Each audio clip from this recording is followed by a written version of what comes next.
is not just another webinar. It's a place of it's a moment of awareness and realignment and also clarity.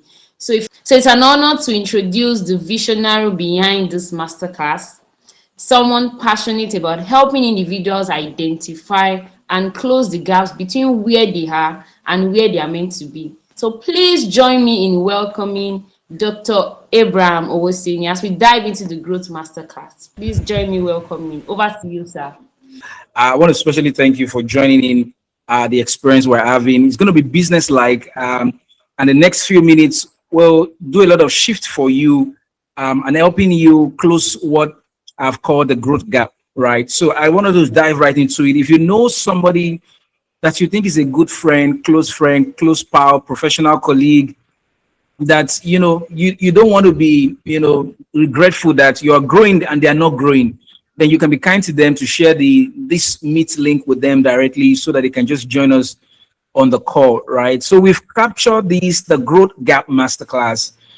And the reason I unveil as we go on quickly, because the idea is that most professionals, especially Christian professionals, there's this loop-sided part of our growth. I did a session, I think December 31st, or was it January 1st this year? I was talking about strategic intelligence and spiritual intelligence. But for most times, we just solely stay on spiritual intelligence and we forget the part of strategic intelligence. And it has created a gap. And so I'm going to dive right into that to say, why do most professionals, why don't they grow into the goals they pray for? Because if you don't master this part of your experience, you may grow as an adult, you may grow as a Christian and find that you may think, oh, why is God not good to me? Or you may just not have a perfect picture of how the things of God work and how life works in itself. So I'm bringing that multidisciplinary experience from faith, with psychology, with coaching, with leadership, to give you that balanced understanding of our growing and our goals. And I'm just going to dive right into my presentation, right? For those who don't know me, maybe if this is your first time of coming to know my work or being under my session, I think I should quickly do a quick overview. My life vision is to raise leaders and to mold minds. 15 years plus doing this, and I have a unique background in architecture, instructional design, environmental psychology, and because of that, I really understand how people grow, not just what they should know, right? So this multidisciplinary expertise helps me in my work, whether I'm, it's in learning and development, whether it's in edtech, whether it's in curriculum, whether it's in leadership coaching. Some persons are on this call, part of my group coaching programs. And of course, I have a burden that God has always placed in my heart to see that people grow holistically, right? That's a word I've always used over the years, holistic development, awesome development. And that's also what I've dedicated my life into, right? And so because of this, I've done a lot of work over the years. For instance, some of my books, about 20 plus books published, The Glory of God, and, transformational frameworks and growth models. I'm going to be gifting you one on this call. Let me not jump ahead of myself, right?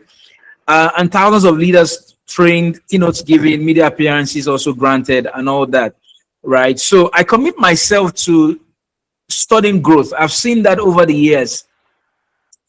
I've seen people in the span of 10 years, seeing them from where they were to where they are now. So it's not just inspiration. There's some structured, work to that. I recall in my PhD work, I was studying between learning, outcomes, and environment, and how all of that, connect together. And it's mind-blowing. So my work focuses on really helping people close the growth gap, right, between where they are and where they should be. This is very critical, right? Last year, when we had the Grow and Glow Masterclass, the year-long community, somebody said, before Grow and Glow, I had no career plan. That shift alone changed how I think long time. I think you had some of those excerpts during the prelude when we came on the call. Another person said, oh, well, Dr. Abraham was an answer to my prayers. It brings clarity where there was confusion. The sessions did not just teach me, they revealed me to me, right? So this is something I've done over the years. And it's always painful to see people fail even though they could do better. But today you'll be able to find out why. So two gifts, I've said one already, two gifts I'm going to give to you if you stay with me to the end of this session. The first I said earlier on is a new growth tool I developed. I call it the Growth Gap Analysis, G3A for short, right? It's a 21-page self-diagnostic tool. For everyone on the call, I'm going to share that with you when it's time, and that's one of my free gifts to you. It's a premium tool, so it's a gift to you. The second gift I'm going to give it to you is an opportunity for you to join Grow and Glow community for 2026, and I'm going to give a special discount for those who stay to the end as well. Right now, this is how I want to start, and I like to teach you a lot of illustrations and analogies. Right now, let me give you a quick example. So people pursue goals without the system for the goals. So let me give an example. Somebody expects shower. You want to just enter the bathroom and have showers, but then the house does not have water system installed, so there can't be showers. Do you see that? Somebody expects to come into the house and it's cool. You expect to come into the car and it's cool, but there's no HVAC system installed. Heat, ventilation, and conditioning system is not installed, so there can't be cooling. You see it now. Somebody expects that there should be light, and the building does not even have wirings that goes together with the growth system. Somebody expects that, oh well, this building should be very stable, but it doesn't even have a foundation. It's going to crumble.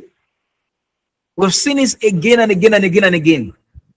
So people pursue growth without the system attached to it. So there's always a gap. There's always a gap. So what is that growth gap? If you like definitions, I'll give you a short definition of this. The growth gap, and I want you to take a note of this. The growth gap is the gap between what you desire and who you currently are. Most people aspire to be different things, but let's leave that for now. Who you currently are. The gap between what you desire and who you currently are.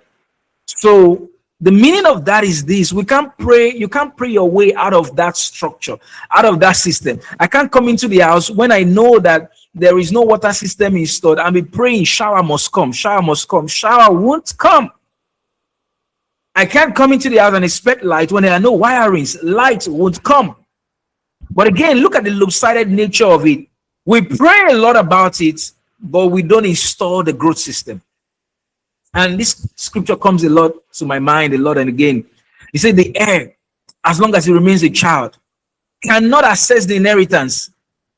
He is the heir. He owns the inheritance. But as long as he's a child, he cannot access it. What are they waiting for? Many people write wills even for their unborn children, but the child cannot own that inheritance yet. He needs to grow to a certain age. Growth. The inheritance is there, but the growth has not caught up with it. So it's a conclusion we can say that we don't arrive at goals, we grow into them. Take a note of that. We don't arrive at goals, we grow into them. I know how beautiful you like to say the story, and you're waiting to share that testimony, and you just say, oh, well, in January I prayed for this, and this is December, this is what happened. But again, most times, because of the limited times when you're sharing testimonials like that, people won't tell you the end to end of what happened. They'll tell you the short one because they just have limited time to share that. But if you go into the details, then they will tell you what they did. I remember last year, was it last year, last 2 years now? I know we're in the new year, so what we used to call last year is no longer last year. I think it was March of the year. And I had this burden. There's been this, professional association that I've always just relegated for years. They had invited me to become a professional member for years. And I just didn't, see it as much needed or just necessary. So I didn't complete my induction and all that. And that particular March, the burden came so strong. Now, again, as a spiritual person, your growth is not secular. I need to say that a lot, because this is the balance. People think, oh, well, I just have to do something out of God. No, God is, you still have the Holy Spirit guiding you and doing everything. So that particular month, I got a burden in my heart to conclude that, induction and that professional certification and all that. It was a burden, and it's like somebody pushing you. I wrote to them, when is the next induction? They said, oh, one is even, I think, at the end of the month or the following month beginning. But after that one, there's another one. I said, no, this is the one I'm joining. I made all the payment. Did all the, trainings and pre-training certification and all that. The body was strong. Now, that body was a body to grow. If I shared my own testimony with you a year after, I may not have mentioned that part that I grew in this area. You would not have heard that. But what brought the goal closer was the growth. I grew into the goal. And this is not something you binge watch. It's not something that you just watch strolling the grams or on YouTube. It's a digital age now. Everybody watches shorts and reels, right? This kind of growth is not the one you binge watch. Just like the way you can't snack up to grow. No, you have to eat an healthy, balanced meal. So it's an intentional growth that will grow by learning. But there's also another issue, two issues actually. Most times for some people, learning does not convert. I mean, as a professional, think about it. It's not your first time of learning or taking a certification program or a course or something. You do that often and again. But why is it that it doesn't convert? And I'll give another example. You bought a new tire for your cars. I mean, tires are complete. You washed the car. Everything was good, polished, sparkling. But it didn't get fuel into the tank of the car. Even though you add other things, the car will still not move because something is still missing. We did a session like that in Grow and Glow last year. I titled it, Something is Still Missing. So the tires are washed and new. The car is washed, but something else is still not there. So why the learnings you have always been doing is not converting, it's not complete. Something is still missing. And I'm going to show you that's the tab framework I'm going to show you shortly. So two key problems why, our learnings predominantly don't convert. Number one is this. Most people grow in one dimension, right? You might have had me hinge on this again and again over the years. And the idea is this. So people grow in one area. For instance, they grow in career. Most professionals do that. They focus on career, right? And they fail to grow in other areas. They fail to grow in relationship. Actually, I think I was reading a story of this person. Somebody shared a story on LinkedIn. He said this person was so busy. She didn't even have time to grow. So busy in her job and all of that. And, people were telling her, why not even take some courses? What do you think you will need for your next level? Why not invest? And he said she's busy. You know how people talk, I'm busy. By the time I come back, I'm tired. Weekend, I'm tired and all that. But the ending part of that story wasn't too good. I don't know how many of you read that story. This person, it came to a point, even in the organization, that they felt she was like a threat to them. Well, we don't know what happens. Organizations differ. And eventually she was asked to go. When she was asked to go, she tried again, making applications. But the issue was that she was being invited and getting interviews, but they needed a certification that she had not taken. And all the while, that was a certification that people were saying, why not take this? Why not take that? But she said she was busy to take them. That's one level. Another level is these people don't even, this one say he has time, but his growth is only in one area. So it's not awesome. And the reason is when you grow in one area, it may not be career, it could be another area. This one says this year, I just must, in quotes, make it, like people say. I must, and is growing financial knowledge alone. Other areas, else is not there. This one is not there.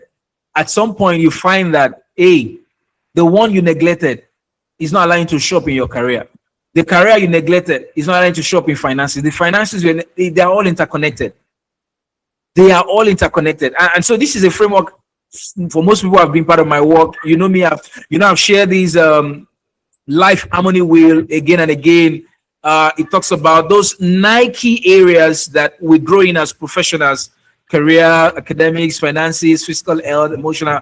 And I'm going to even show some examples using this framework as we go on, to talk about how this gap shows up for most professionals. Now, the second problem is that for most people, their growth is not complete within the growth model. And this is the model I'm going to show you just after now.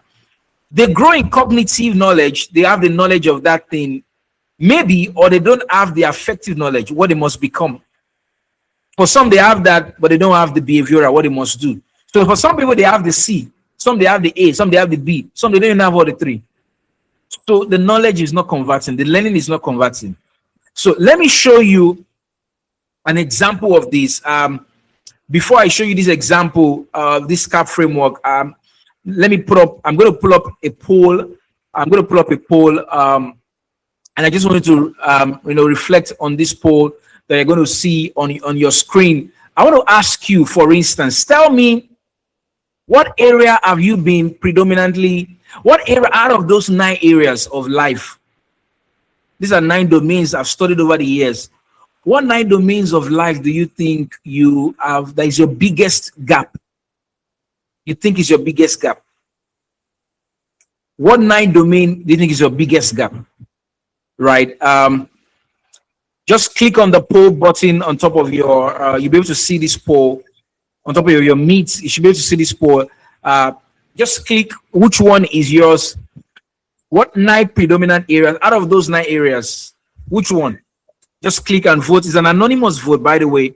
Whether it's career, whether it's finances, marriage, relationship, right? Okay, I think somebody has voted. Thank you. Let's keep it coming. Just look for the poll button there and just make your own vote. What area do you think is your biggest gap? I'm going to show you an example for almost each area and to see how you can bridge the gap. Then I'm going to gift you that tool that you can use to, document this yourself fully. All right, let's keep it coming. We have a minute more. Thank you. I think somebody else has also voted. Just quickly pick up which one. Is it career? Is it finances? And this is key because it's always good to know where you are in your growth journey per time. Self-awareness. That's the beginning of any form of growth. Self-awareness. All right, let's keep it coming. So I'm seeing here. Okay, great. Let's keep it coming before I close before I end the poll. All right, keep it coming. And I'm going to introduce the CAP framework. Now, the CAP framework is a framework I've developed to really help you identify your growth gap. So growth is like a car, like you take a cab, right? A cab is to take you from where you are to where you want to be. Is that so? So this framework is drawn from education and psychology, where there's what we call the cognitive. That's what C stands for. That's what you must know, right? Follow me, please. And there's the A. A stands for affective. There's something you must become. So, most times everybody stays at the C. But there's A and the B. The B is the behavioral. What you must do. Some people call it the kinesthetic. What you must do. So if one is missing, the cab will not move. Just like the example I gave earlier on, the tires are there, but something is not there, the car won't move. The car won't move. Right. The car won't move. The car won't move. All right. So I'm going to end the poll right now. Are we done voting? Are we done voting?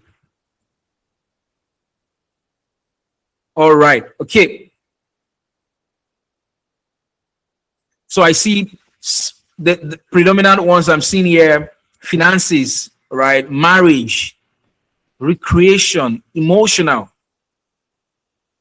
Thank you to everyone who's voted. So I'm going to focus my examples on those areas in particular and just stress some more so that you can see how you can close the gap in that regard. So maybe I'll just quickly jump on this since there was nobody who had a growth gap in career.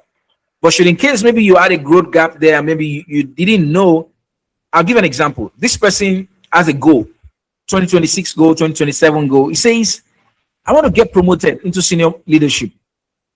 Right, senior manager role, and all of that. And so for this person, even though he has that goal, right? Even though he has that goal, something is not there, right? He has the goal to move to senior manager role, but In cognitive, he has read about strategy, taking courses on strategy. Done, he has studied about, he has taken courses, Coursera, PwC. He has taken all the courses. It's not that his course is not the problem. But most times the problem is the last two. What must I be? This person has not handled those areas. Now, please, this may be you or somebody you know. Help somebody here. Save a career. Save a career, please. This person is still not secured. This person is still not secured. So look at, how do I know, Dr. Abraham? I'll tell you. This person still feels, somebody is taking my place, somebody is taking my shine. What if, this kind of, narcissist, feeling people have, it's not secured. In leadership, organizational leadership, you must be secured. Else you can't even delegate. You can't do many things. This person is not emotionally stable under pressure. But the goal required that. He's praying for the goal, but A is missing. This person is not confident. Now, let's even come to behavioral. Many people are in this WhatsApp group. This person does not speak up in meetings. They say any other comment, the only thing he says is you're Musa and say nothing from me, nothing from me, nothing from me. So why were you in the meeting? I mean, you don't necessarily have to say something in every meeting, but there must be contribution. Your generic response can't just be nothing from me. Even when they respond, you can't see them. They always turn their camera off. Everybody turn their own off. Why should I turn my own on? So they say. They are scared to lead initiatives. People ask for volunteers who would like to volunteer to take this, to air this committee. They shy from it. But the goal they are praying for requires it. You see it now. So if you are on this table right now, you know where your growth gap is already. This is just an example. Now, let me give an example of financial. I stressed on this. I see two people voted on this area. So this person has this goal. I want to build financial stability and wealth. Even though that's not a smart goal enough, it must be specific enough. So cognitive. Let's start with cognitive, right? You must grow into the goal. We don't arrive at the goals. We grow into the goals. I need to understand budgeting. Is that so? Yeah. I need to pay for, web classes, financial classes, right? I need to understand investment principles, right? I need to understand how these things work. For most people, they were not taught these things. For most people, it wasn't an intuitive thing we learned. No. So I need to learn it. Now, beyond just learning it, I need to be disciplined. That's the affective. Some people have learned it, they have done the C, but they are not disciplined. You see the gap now. They are not content. They still do what they call impulse spending, comparison to other people, and they say, oh, well, baby girl lifestyle, right? Everybody's pursuing different goals, but they don't see it that way. So that's a gap for them in that goal. Just think about it. There's something you must be. Now, let me stress this part. What you must be is what we call mindset. There's a way you must think. There's a way you must be able to think of abundance, not finishing. There are several. You just go, note that, and go begin to do a lot of deep dive into that. This one is not about what you must know, what book knowledge. No. There's a way your conscious mind must be. That soon it enters into your subconscious that this is how things work. There's a way, for instance, giving is a mindset that you must have. I don't have to grow. I give to grow. So people think, oh, well, the more I ought, the more I will have. No, it's the reverse. I remember it was 2 years ago. I went to this foundation in Lagos. I think the Ford Foundation. We're in their office, their Lagos office, and I just started thinking about it. Ford has been dead decades ago, but it could bequeath such a wealth that generations after him is still benefiting from him.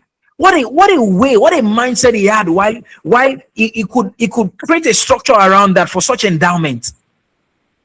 Affective. effective. And behaviorally, there are things I need to now begin to do. It could look mundane, but you must track your expenses. Automate some things. Don't leave it to yourself. Automate some things. Put some things on standing order. Don't keep some money just lying down. Right? Get into vehicles that will put it to work. Review and just rinse and review. What worked this month? What can I do? What can work better next month? Now the idea is that, like I always say, learning is meant to lead into action. So you it's not storage, right? Well, from what you know, quickly apply it immediately. For instance, you're on this webinar today. From what you learn, apply it immediately. That's the best use of knowledge. It grows from what you know to what you do. Do you see it now? Let me give an example for physical health, right? Somebody says, oh, I want to be energetic, build a healthy body to support my vision and all of that. Now, basic things to understand: nutrition basics, sleep basics, the science of rest, and all of that. I need to understand that. If I do not know it enough, I don't need to have a BSc in physiology to understand that, or a degree or a diploma. No, I can learn it. Everything is learned, right? But the most important part for me would even be the A and B, like I've shared. How can I discipline myself, right? I don't wait to feel like it. No, it's discipline, right? How can I be patient with myself? How can I be patient to see the results so I don't give up so quickly? How can I respect my body? How can I be consistent even when motivation drops and wanes, right?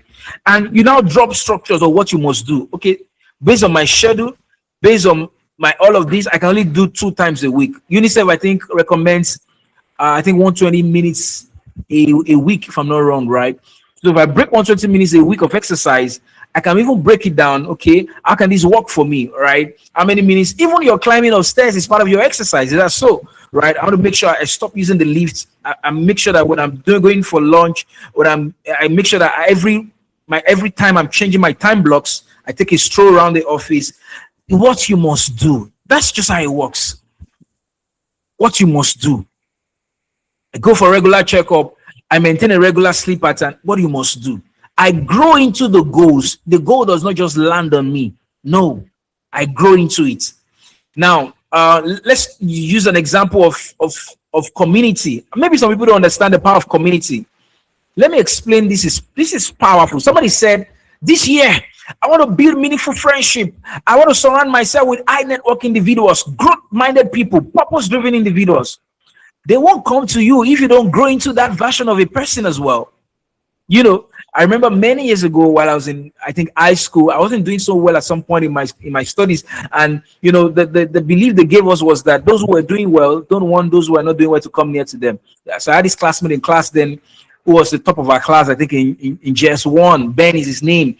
And, you know, they said Ben was from, I think, Benin Republic. They said, Ben, you don't talk to Ben. Ben doesn't talk to people. That was what they told us. It was a lie after all. And this day I moved to Ben. I touched Ben. Ben, you're a human being. I touched his cheek. I touched his face. You know, he was responding. I thought you were a robot. You know, Ben could respond and all that, right? Madam Dupe, don't laugh at me, please. Right?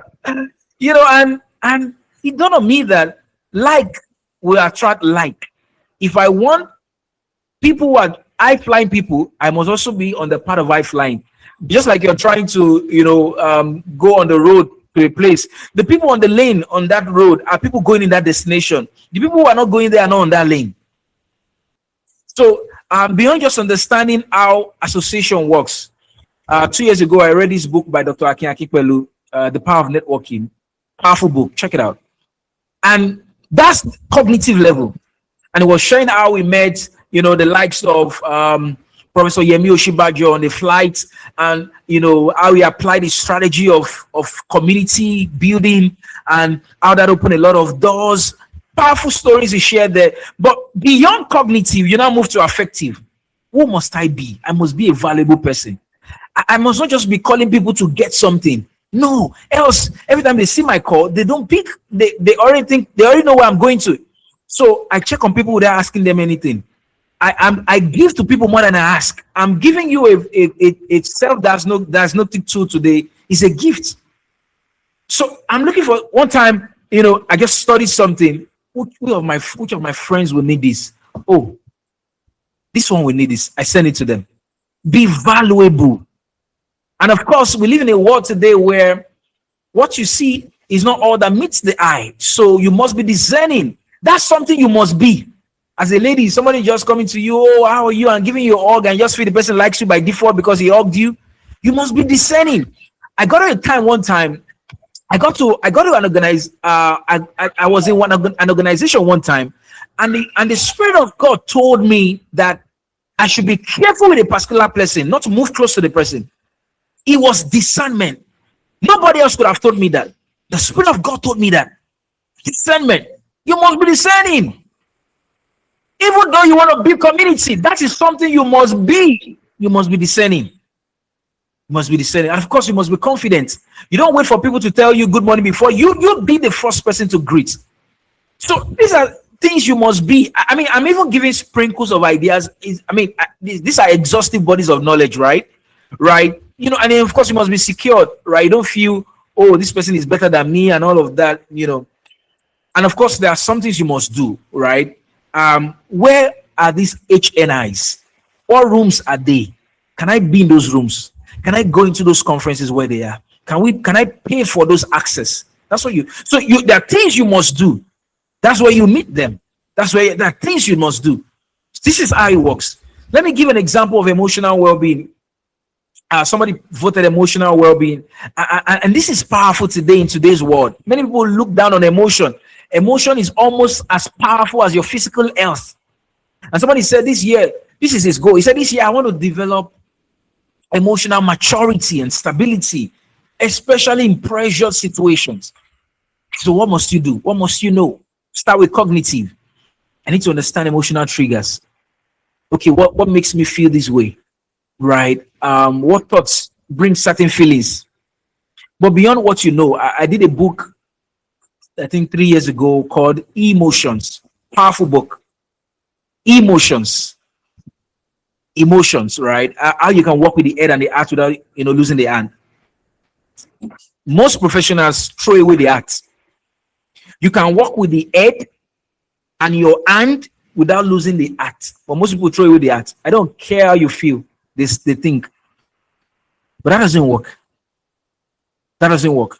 If you are on the call today and you are in a leadership position where you are a capitalist or you own a system, a business, right?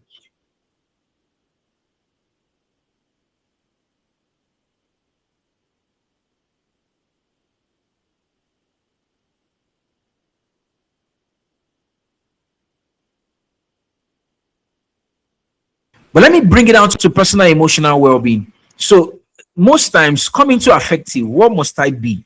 I must be self-aware. I must be self-aware. I must be slow to react. I can't be this erratic every now and then. This thing must not continue with me this year. I must be secured. I must be responsible for my emotions. In my book, Emotion, this is how I put it. I say your emotion is always in motion, but you're the driver. When you're driving a car, you can't say because there's accelerator, you don't use brakes. You know when to apply the brakes. You are guarded. People don't just come around you and they just get quick access to your inner circle straight away. No. Before you know it, somebody wanted to show me something the other day. He said, let me tell you this thing. I said, no, don't worry. Not now. I just in a polite way, but I don't want to hear it. Because I'm guarding my emotion. Don't tell me. I don't want to know. But many people are not even self-aware. Somebody said, check this thing on your phone and gives you, and you are watching that you like the reel and you laughed at it, doesn't mean I will laugh. No. Yes, that's serious. You must be that serious. And there are things you must do. If you journal frequently, you can be able to know where your emotion, how you felt 5 days ago. Because the way it works, neuroscience tells us that you have about 150 emotions every day. So you can imagine how quickly the ones that came to your conscious, how you might have forgotten them 5 days ago. But if you journal, you can remember, oh, this was how I felt this way. Oh, this is the trigger. Then you can know how to master this trigger. And now you can be self-aware. So people don't, use that against you. And then you practice all of your learnings. Seek feedback from people. They call it, everybody has a blind spot. Seek feedback from people. Anonymous, from your children, from your colleagues. Seek feedback from people. Somebody was telling me the other day, oh, Dr. Abraham, when you say, okay, it's like you're telling me to shut up. And I say, oh, wow, I never even knew. I'm so sorry. I'm so sorry. Right? Seek feedback from people. Seek feedback from people, right? This is powerful. Seek feedback from people. Let me move to another example, and I begin to tie this together. Marriage and family. Marriage and family. Somebody has a goal. I want to build a purposeful and thriving marriage. But a thriving family, a thriving marriage is not just about getting married, having children, the children having children, and becoming a grandfather or a grandmother. That's not just a thriving marriage. There's a purpose to your marriage. There's a purpose to why the two of you should be together. There's a purpose to why you should have children. There's a purpose to the children God gave you. There's a purpose to why you should be a grandfather. And it dawned on me, since I got married, that I don't think I've seen a body of knowledge that teaches people on grandparenting. Because as I started experiencing the dimensions of my parents becoming grandparents, it dawned on me that I don't think there's a body of work around that. Because there's something you must know. Let's even roll it back. I think I went too far. Before you even become a grandparent, how do you even become that awesome husband or awesome wife? It's not just the beautiful pictures and the perfect flowers. No, it's not all of that. What must I need to know? I used to tell people that if you're married today and, when you went to school, all they told you in school is get married, go to school, get a degree. And when you were in school, they told you face your studies, face the book, don't do any other thing. I used to tell many young professionals that was completely not correct. Why? Because the 5 years was not just for the certificate. Within those 4 years and 5 years, you were meant to be building other areas of your life. These 9 domains I showed you, you're meant to be building them. So within those 4 years, you could have been building your family life. But again, many persons were not taught that way. So it was just book. You can finish the first class and the first class life. That's the holistic way. So when they got out of school, then, they didn't even know what next to do. They were just drifting. And people said, oh, when are you settling down? So they say, settle down.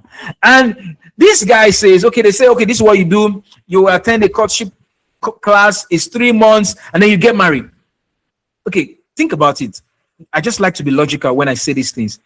You spend 4 years for a degree. So 4 years, 1 degree. Maybe a career of 30 years, 40 years, till Jesus comes, all right? Now, marriage, 3 months, forever. Do those 2 equations balance? Somebody help me, go to the chat, let me know. Those 2 equations, do they balance? Just tell me. I want to know whether it's my own assumption that is wrong or somebody should just tell me. Please be kind to me. Let me know. Do those 2 equations balance? One was 4 years, one 3 months, 3 months to do wonders. Somebody tell me, who's talking to me? Do they balance? There's something you must be. Who is talking to me? Somebody tell me. Do they balance equation 1 and 2? Does it balance? So most people don't even have time for the no. Many years ago, I asked somebody, I said, when are you getting married? He said, when I'm ready. Oh my God, I felt so bad. It was something shattered within me. I said, that's wrong. I said, you don't wait till a next chapter before you prepare for that chapter. Especially men and women. So there are things you must be. Yesterday, I knelt down before my wife. Why? I know things I must be. I must be self-secure. I must be forgiving. Forgiving, you don't have to be the first. You don't have to be the one that is at fault. No, you don't have to. You just have to be forgiving. You just have to be patient. You just have to be emotionally regulated, and you must not be defensive. Many people don't know this. What all they see on social media is women can do what a man can do, a woman can do better. That's the content they are consuming. You don't even understand. Okay, why did God institute marriage? And then, as you now begin the home, why do you want to have children? Why is a child on your growth plan? Why is a child on your goal for this year? Why do you want to get pregnant, for instance? Until you know that purpose, you grow into it. And God is saying, are you sure? Are you ready to raise a godly seed for me? Until we cut that covenant, then I will answer that prayer. You grow into it. So you become the parent even before you parent the child physically. No wonder the scripture says, he that finds a wife finds a good thing, meaning that the woman became a wife before she was actually wifed. Did you see that? So the woman, the lady grew to a wife material, like we say, and so easily she was found as a spouse. So we grow into the goals. We grow into the goals. I don't want to belabor this more, but I want to close with this last example in academics and personal growth.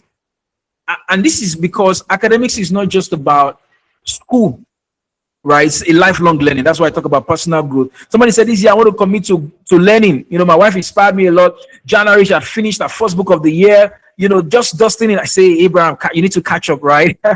And so there are things you must know. So I checked into a bookshop, you know, some weeks ago, got 23 new books I want to focus on in my growth plan this year. You know, things I must grow based on my growth plan, not pressured goals. No, based on my growth plan. And there are things you must be. I must remain curious. No matter how much I know or how much I think I know, there's still many things I don't know. So I must remain curious. I was showing somebody last week how, you know, I was just being vulnerable to show. These are some of my documents. I was just sharing with us some around conversations around growth. I said, this is my 2025 learnings, a document I used to archive some of my learnings. I said, this is the one for 2026. This is awesome, right? We're going to run another poll right now. Let me know how this has been for you. Somebody tell me in the chat, how has this been for you? How has this experience been? I just hope this has been so valuable for you. We have a new poll that is live. I want to know, how has this experience been so far for you? Somebody said, oh, well, this has been convicting. Another person said, oh, this is clarifying. Somebody said, oh, well, this has been exposed. This has exposed a lot of gaps for me. Somebody else said, I feel attacked. Right. Chayu, thank you. That has been very enlightening. So go into the poll there and just vote. Let me know, how has the experience been for you? This is awesome.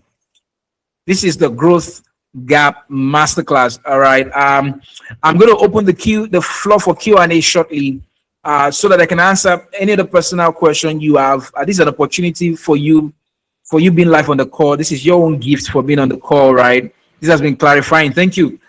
Go into the chat. Let's quickly, before I end that poll, how has this experience been for you? This is awesome. This is awesome. This is awesome.